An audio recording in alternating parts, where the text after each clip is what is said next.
السلام عليكم المشاهدين، دايرين بخير؟ لاباس عليكم؟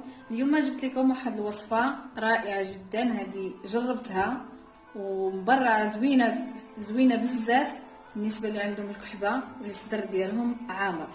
عندنا لتر ديال الماء، واحد الحامضه معصره وحامضه بالقشور ديالها.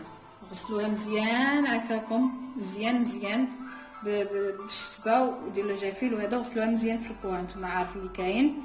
المهم، وعندنا هنايا 9 ديال الحبات ديال القرنفل.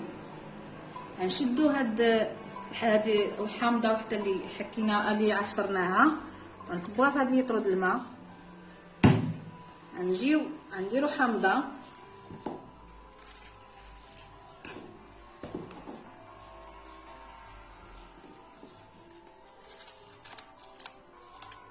هكا، نديروها بالقشور ديالها ونديروها في ديك الماء ديالها.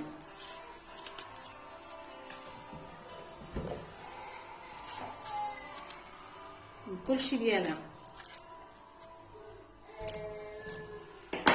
غنشدو ديك حبات القرنفل وغنديروهم معها،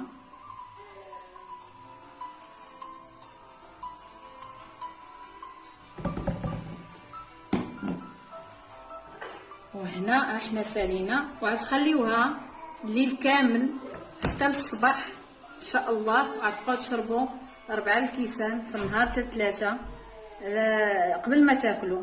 وردوا عليا الخبر، والله فعاله بزاف اللي عنده الصدر عامر واللي فيه الكحبه. والسلام عليكم.